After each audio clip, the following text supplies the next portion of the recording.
Continuing with current electricity NCRT exercise, question number 3.10. So the question goes like, the balancing length, okay, from the point A for two resistors X and Y, okay, as they are connected as shown in the figure, is given as 39.5 centimeter.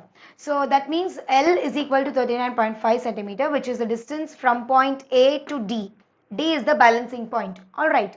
And here from D to C, the length will be 100 minus L, because 100 centimeter is the total length of the wire from A to C. Then the resistance Y is given as 12.5 centimeter. Okay, the resistance Y is centimeter, sorry. It is given as 12.5 ohm. Okay, so this meter bridge, okay, this is basically a meter bridge. They are asking us to find out the value of X. So you know very well, meter bridge is used to find out the value of unknown resistance. Okay, and it is based on the principle of Wheatstone bridge. All right, now here what happens is, for reference I have drawn the Wheatstone bridge here. Okay, so if we consider this as P by Q equal to R by S. Okay, so what will how will you equate it in Wheatstone bridge? So you have P by Q, R by S. So P by Q equal to R by S. P, R along the same side and S and Q along the same side. Okay, so P by Q equal to R by S. So it's that manner. So how will I write the equation here? So 100 minus L by L is equal to P by Q equal to R by S. So that is equal to Y by X is equal to Y by X. So from this equation, what is X equal to? X is equal to Y into L by 100 minus L. All right. So that will be X is equal to, what is the value of Y? 12.5. Okay. Into what is the value of L? 39.5 divided by 100 minus 39.5. That's all. So your answer, if you calculate, you will be getting X is equal to 8.16. 8.16 ohm. So this calculation you can do using your logbook. Okay, because in the board exams, calculators are not allowed. Now the second half of the question is that why are the connections between the resistors in a Wheatstone or a meter bridge made up of thick copper strips? So they mean this connection. Okay, so these connections are actually made up of very thick copper strips.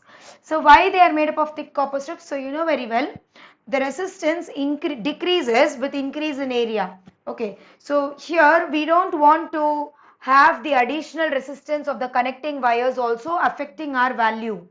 Okay, so the value that we calculate, okay, the X value that we calculate in the balancing length should not be altered by the resistance of the connecting wires.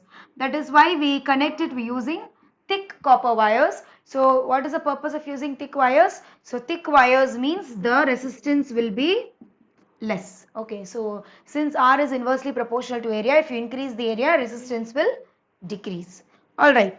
Okay, the second part of the question is that determine the balance point of the bridge above, if X and Y are interchanged. So what will happen if X and Y are interchanged? Okay, so if X and Y is interchanged, then the balancing length might change because our equation will be changing. Okay, so if X and Y is interchanged, then you will be getting, so I'll write a subheading here. So the second case is that X and Y are interchanged. So for example, this was Y and this was X, isn't it? So this was Y and this was X. Now this will become X and this will become Y. So how will I write? P by Q is equal to, it will become S by R. Okay, it will become S by R. So similarly here, 100 minus L by L will be equal to X by Y. Okay, will be equal to X by Y. So then what will be the new balancing length? So the new balancing length will be 100 minus L into, what is the value of Y? 12.5 is equal to L into 8.16. L into 8.16. So you multiply this inside. So I'll get 1250 minus 12.5 L is equal to 8.16 L. So 1250 is equal to 8.16 plus 12.5 into L. So where should I write it? So L is equal to divided by, what is this, 576 and 20.76. Okay, so the value of L from this is equal to, you calculate it using your logbook, 60.55. So 76, no, 66. 60.55 centimeter. Okay, it will be equal to 60.55 centimeter. 60.5, sorry, is 5. 60.5. You can use your logbook to calculate it. Okay, I'll make a separate video on how to use logbook. Okay, and this 60.55 is from the end A, because this distance only we have considered as L. Okay, so from the end A, that will be your answer. So what is the second subdivision? Basically it means you are interchanging x and y, so what will happen to the balancing length? That is what we are calculating here. Now the third subdivision of this question, so I'll erase.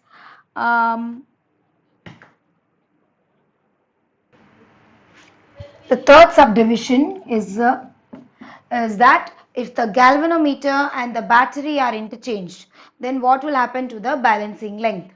Okay, so we'll just try to interchange these galvanometer and battery. So for this circuit, actually it is P by Q equal to R by S. Alright, so here if I interchange these two, see, P by Q means what? The resistors which are across the galvanometer, that is what we are taking in the ratio. Okay, so here I'll mark the battery something like this, and here I'll mark the galvanometer. So across the galvanometer, what is the resistor? That only we have to take as the ratio. So here you'll be getting P by R is equal to Q by S. Okay, so these two ratios are similar only, they are the same thing. Okay, so if you cross multiply, you're going to get this equation. So since there is no change in the even if you interchange the galvanometer and the battery, there will be no change in the value of the equation. Okay, therefore there is no change in the balancing length. So that is your answer. Question number 3.11 says that there is a battery of 8 volt and you have to charge this using a 120 volt supply, which is connected across a series resistor of value 15.5 ohm, and this battery is having an internal resistance of 0.5 ohm. Now they're asking what will be the terminal voltage of the circuit. So before finding the terminal voltage, we have to find out what is the net EMF of the circuit.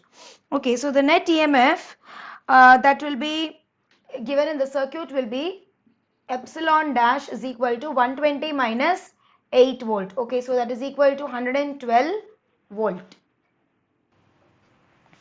This 112 volt, okay, will supply a current of I, which is equal to epsilon bar divided by the total resistance, that is R plus R. So that will be equal to 112 divided by 15.5 plus 0.5, which is 16. So 112 by 16. The value is 7 ampere.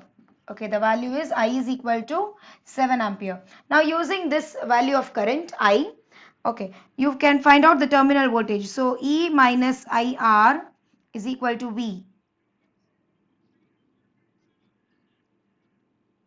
Yes, so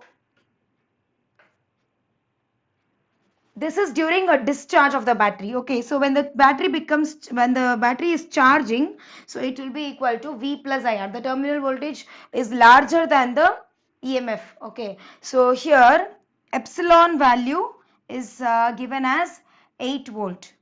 Okay, so 8 volt plus what is the current? 7 into the resistance given is internal resistance is 0.5. Okay, so that will be the value of V. So by calculation, the value of V is equal to 11.5 volt. Okay, so that is your answer. Now, if the external resistance 15.5 is not connected in the circuit, what will happen? That is the question.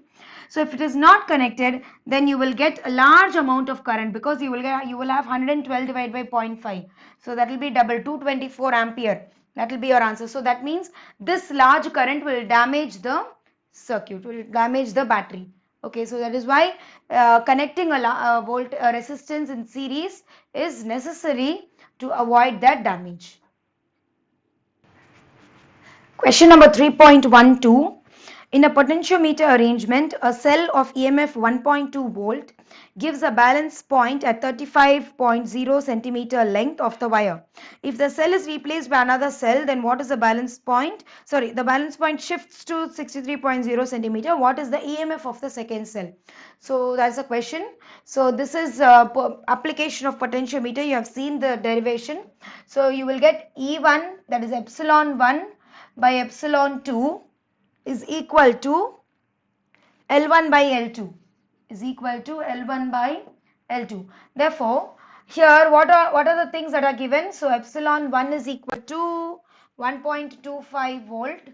Okay, and the balancing length in that case is 35 centimeter. Okay, and epsilon 2 we don't know, we have to calculate. L2 is equal to 63 centimeter. Okay, so therefore epsilon 2 is equal to L2 by L1 into epsilon 1. Okay, so what is that? L2 is 35 by L1 is L2 is 63 by 35. 63 by 35 into epsilon 1, that is equal to 1.25. Okay, so once you calculate this, you will be getting epsilon 2 is equal to 2.25 volt. See, all these calculations can be done using logbook. Okay, I'll try to make a teach you separately how to use the logbook. Okay, next question, 3.13. In this question they have given the number density of free electrons in a copper conductor is 8.5.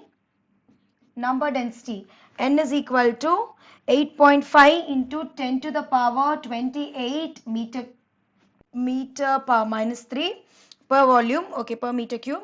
And how long does it take for an electron to drift from one end of the wire, okay, to the other end, and the length of the wire is given as 3 meter. Length of the wire is given as 3 meter long. The area of cross section of the wire, is given as 2.0 into 10 power minus 6 meter square. 2 into 10 power minus 6 meter square. The question is, it's carrying a current of 3 ampere. The question is, they're asking to find out how long does it take to reach the other end of the wire. Okay, so they're asking the time. Alright, and for this question, first we need to calculate what is the drift velocity. Okay, the length is given as 3 meters. So length divided by velocity will give me the time period. So what is the drift velocity formula? So drift velocity is equal to I by NEA. I by NEA. Alright, so VD is equal to I, that is 3 ampere, divided by N, 8.5 into 10 power 28 into E. E is the charge of the electron, so 1.6 10 power minus 19 into area is given as 2 into 10 power minus 6. Calculate using logbook. So the answer for this VD is equal to 1.1 into 10 power minus 4 meter per second. Okay, and this time period is equal to L by VD. Okay, so L is in 3 meters. Okay, so no problem. So 3 divided by, current is also 3 only. Okay, so 3 divided by 1.1 into 10 power minus 4, which is equal to 2.73 into 10 power 4. 2.73 into 10 to the power 4 seconds. So this is your answer. Yes.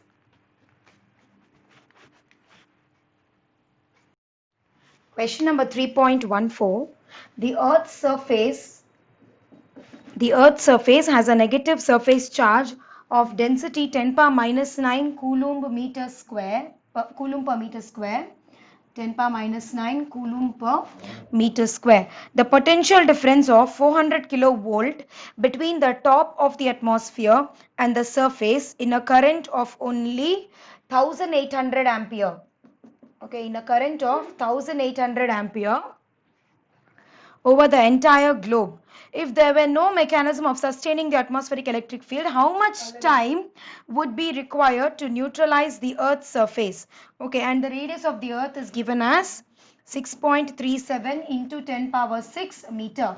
Okay, so this question is that the atmosphere has too much of charge accumulated. Okay, so always the atmosphere will have some charge in it. Okay, it will never get completely neutralized, but if in this question they are asking, in case if it gets neutralized, then how much time will it take to discharge? Okay, so the current is given as 1800 and the charge density, surface charge density is given as 10 power minus 9. So you know very well, time is equal to charge by current. Okay, charge by current. Now current is already given. What is the charge equal to? So charge can be written as sigma into A divided by I. Okay, so what is the sigma value? Sigma is 10 power minus 9 into surface area of the earth. Okay, so what is the surface area of a sphere? So it is 4 pi r square divided by 1800. So which is equal to 10 power minus 9 into 4 into 22 by 7 into r is 6.37 into 10 power 6 the whole square divided by 1800. So use your logbook to calculate and you will get the answer as 283 seconds. 283 seconds. So that is your answer.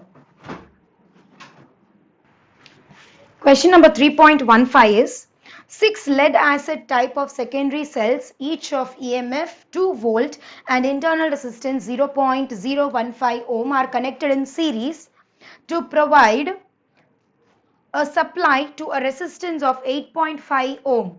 Okay, what is the current drawn from the supply and its terminal voltage? So they have given basically you are having 6 lead acid battery accumulators. So the total voltage, okay, will be, so if each resistor is having 2 volt, then 6 resistors will be N into E. So that will be the total EMF for the 6 voltages. So that is equal to 6 into 2, that is 12 volt. Okay, so 12 volt of supply is given to the resistor 8.5 ohm. 8.5 ohm and it is having an internal resistance of 0.015. Yes, 0.015 ohm. Alright. If they are connected in series, that means the total resistance internally connected will be N into R. So that will be this into 6. Okay. Now they are asking us to find out the current I. So you know very well current is equal to epsilon by R plus R. Isn't it? Here since you are having 6 lead batteries, so you will write N epsilon is equal to R plus N times of R. Okay, so that is equal to 12 divided by 8.5 plus, what is the answer for this? So that is 6 into 0.15.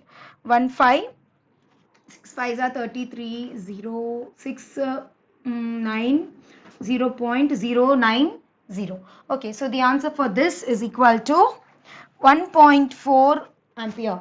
1.4 ampere. So all the calculation parts, I think you can do it by yourself.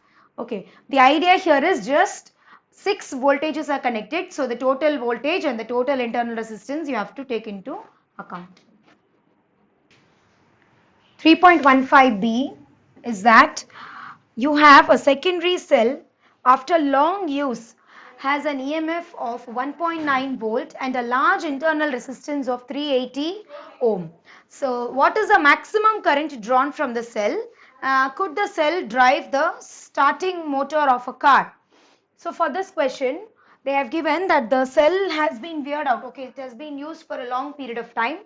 So its EMF has drained off, okay, to 1.9 volt. EMF has drained off to 1.9 and its internal resistance has increased up to 380 ohm. Okay, it has increased up to 380 ohm. So they are asking what will be the maximum current. So to find I maximum, what you have to do is generally E is equal to R plus R. Okay, when I is maximum, you will substitute capital R as 0.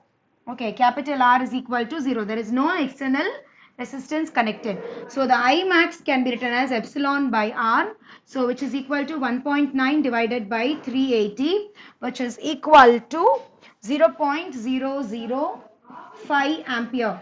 Okay, so this current is not sufficient to start the motor of a car. Okay, minimum you required at least 100 ampere to start the motor of the car. So 0.005 is very less amount of current. It's not sufficient to start the car. Question number 3.16 says that two wires of equal length, one of aluminium and the other of copper, have same resistance. Which of the two wires is lighter? Hence explain why aluminium wires are preferred for overhead power cables. Okay, so in this question they are asking which one is lighter. That means they are asking us what is the mass. Okay, so which one is having lesser mass? That is what they are asking. So we will have the equation mass is equal to volume into density. Okay, volume into density. Now you know the volume, and since they have given something related to resistance in this question, okay, so we will write volume in terms of resistance. So how will you do that? R is equal to rho L by A. Okay, we all know this, and from this equation what we can write, area is equal to rho L by R. Okay, area is equal to rho L by R. So keeping this equation in mind, you can change this equation. So mass is equal to, what is volume? Area into length. Okay, and density let us substitute as D. Okay, so instead of area we'll substitute this. So you will get rho L by R into L into D. So that is rho L square D by capital R. Okay, so this is the equation for mass. Now we have to compare the mass of the two wires, that is for aluminium and for copper.